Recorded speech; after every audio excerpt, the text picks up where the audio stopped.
As you've probably heard, Kamala Harris is now the Democratic nominee, and therefore her opinions matter, sadly. Some people, some Jews, are still clinging to the fact that maybe she is pro-Israel. And in this clip, very, very recent, just came out a couple hours ago, and she basically talks about Israel and the right to defend itself and is relatively pro-Israel. But in the ensuing clips, you're going to see that what she says here is really just a mask for her true hatred of Israel and the Jewish people. And what she really wants to accomplish in the Middle East is a continuation of Barack Obama's policy and Joe Biden's, which is a shrinking of Israel and eventually a destruction of Israel, and a prop-up of Iran and other Muslim extremist countries. So check out this clip, and I'll give you some comments afterward. Repeating, Israel has a right to defend itself, and how it does so matters. Hamas is a brutal terrorist organization. On October 7, Hamas triggered this war when it massacred 1,200 innocent people, including 44 Americans. Hamas has committed horrific acts of sexual violence and took 250 hostages. There are American citizens who remain captive in Gaza. Sagi Deko Hen, Hirsch Goldberg, Poland, Idan Alexander, Keith Siegel, Omer Nutra, and the remains of American citizens Judy Weinstein, Gad Haggai, and Itai Hen are still being held in Gaza. I have met with the families of these American hostages multiple times now.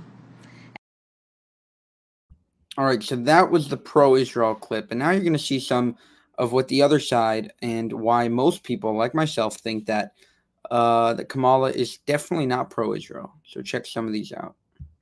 Americans were rightly concerned when Kamala Harris sided with the pro-Hamas demonstrators, shouting anti-Semitic and anti-Israel slogans, disrupting our campuses, and harassing Jewish students. Now, in her first test as a presidential candidate, Kamala snubs Israel again.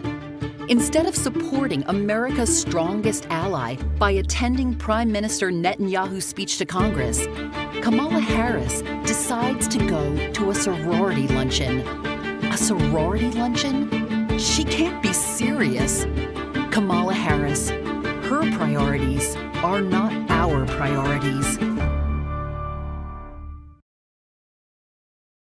That was a great ad, and there's definitely a sort of bias there. Whoever was doing that ad was trying to specifically paint her in that light. She did meet with Netanyahu afterward, and we don't know the contents of that meeting, but it is pretty telling that she missed that that speech, and it is a sort of stance that she took over there.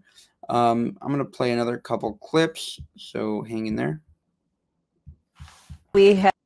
Here's Kamala Harris talking about basically the Rafah operation and how Israel should not go into Rafah. Now, granted, a lot of this is just parroting Joe Biden, but that's basically what she's going to be doing, parroting Joe Biden and Barack Obama for this for her potential term. Hopefully, it doesn't happen.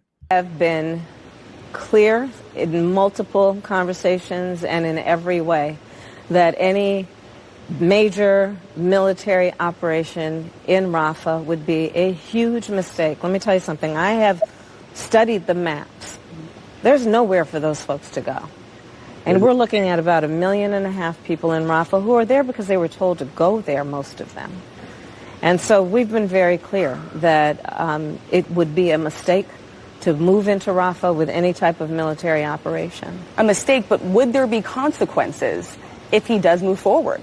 Well, we're going to take it one step at a time, but we've been very clear in terms of our perspective on whether or not that should happen. Are you ruling out that there would be consequences from the United States?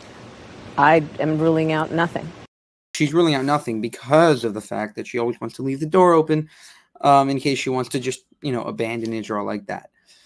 So obviously she doesn't have the greatest feeling towards Israel. By the way, in that Rafah operation, actually almost nobody died, and they got all the refugees out of there. So I don't know what she's talking about. She said there's no place to go. Obviously, there was somewhere to go because I don't know how she studied the maps, but there was some place to go. You know, they got them all out of there, so it was totally fine. I don't know what the heck map she was studying, but obviously she was wrong there.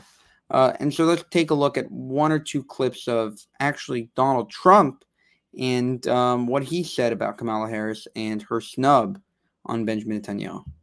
Doing is she's running away from Israel. She refuses to go to Bibi Netanyahu is in Washington. She refuses to be there. Even if you're against Israel or you're against the Jewish people, show up and listen to the concept. But she's totally against the Jewish people. And it amazes me how Jewish people will vote for the Democrats when they're being treated so disrespectfully and badly.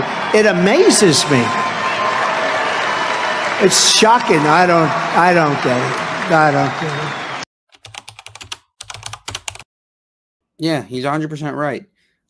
You know, the Democratic Party, whether it be, you know, the entire squad, you have even Chuck Schumer, you have Jews on the Democratic Party, completely anti-Israel, anti-Jewish, or, you know, maybe slightly pro-Israel, but, you know, two-state solution type people. At the end of the day, there is no loyalty among between the Democratic Party and the Jewish people. And the Republican Party at the Republican National Convention, they did bring them home multiple times. You had multiple people, you know, talking about hostages, talking about the soldiers, talking about giving Israel the right to finish off, not only defend itself, but actually do what needs to be done in Gaza and beyond. So the party that has had the Jewish people's back, at least in this election cycle and in these last couple years, and relatively historically in the last decade or so, has been the Republican Party. So if you're Jewish, you should vote Republican, and you should ignore the noise that Kamala is, you know, somehow, some way pro-Israel, when in reality, she is just another carbon copy of Barack Obama, Joe Biden, people that are, you know, say they're pro-Israel and have to be pro-Israel to an extent to appease some voters, but in reality, really hate Israel and would like to basically side with the Palestinians, but are somewhat held back from donors and other considerations. For more, subscribe to the channel, Jewish Uncensored, and leave a comment below if you think Kamala Harris is pro-Israel or not.